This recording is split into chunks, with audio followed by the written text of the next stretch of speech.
Okay, guys, building wealth with real estate is legit. And it's not something that I just say just because it sounds amazing. It really is true. So, and I have the proof. So in 2018, our branch helped this client buy a home. And he called in last week asking if he should keep the property and rent it, or if is it financially more beneficial for him to sell the property and put more down on a new home, what would be better for him. So we put pen to paper, or actually on Excel. So we typed it up. And so I thought this would be a great video to share with you guys. It just visualizes what we are talking about in a numbers form. So if you look at the chart, this is for a 15-year time frame. We helped this client in 2018 to buy a home for $400,000. He has a great rate of 2.875. So over the next 15 years, we're projecting him to cash flow around $345 a month for renting it out. So over 15 years, that is $62,000 in his pocket. And I know you're probably thinking, or you're scared about renting out of, what if they mess up the carpets? What if the hot water heater goes out? What if the refrigerator, or whatever the things that you supply go wrong and you have to pay for it to get fixed? Well, yes, this is the money that you would utilize to pay for that. And keep in mind that you get to write that off. You get to write off the mortgage insurance. You get to write off the interest. You get to write off the any expenses that you have to fix the property, or hot water heater, the carpet, anything that goes wrong that you have to fix. You can write that off. So huge tax benefits for rental properties as well.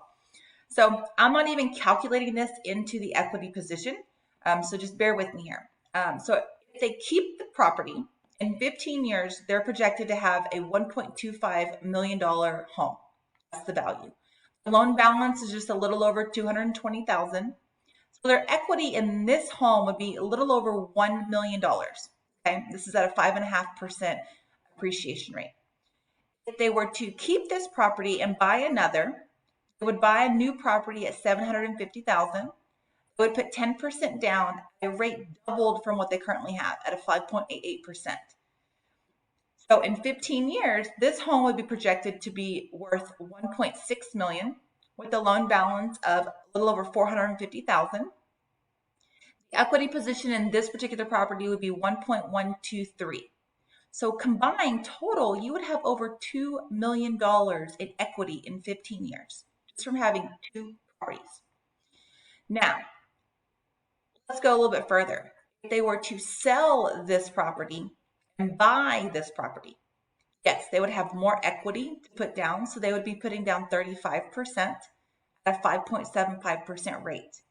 A 15-year time frame, they would have $1.67 million value, with their loan balance of $342,000. The equity in this home would be worth 1.331. And it's a little more in this scenario because they're putting more down initially. They're putting 15% more down. So in 15-year time frame, would you rather have $1.3 million in equity, or would you rather have $2.143 million in equity? So this is an eye-opening scenario. Guys, it's clear that building wealth with real estate is no joke. A lot of people can build wealth with real estate. So if you have any questions, I would love to chit chat, run some numbers for you as well, go over your options.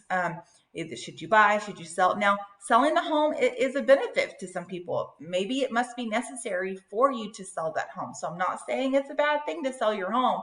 I'm just saying look at all the options for what you want to accomplish. A lot of people don't look at 15 years down the road. They look at tomorrow or next week or next month.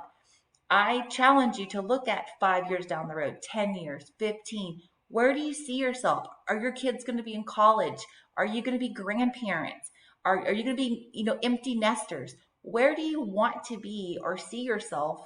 And what kind of lifestyle do you want in that 15-year time frame? And let's look at that goal and back it out from there and see, okay, what do we need to do today or in the next year or two to get to where you want to be in that 15-year time frame? So I challenge you to broaden your thinking. Reach out to me. I'm happy to crunch numbers for you. I'm happy to go over some options, and stay tuned to some more awesome tips coming up.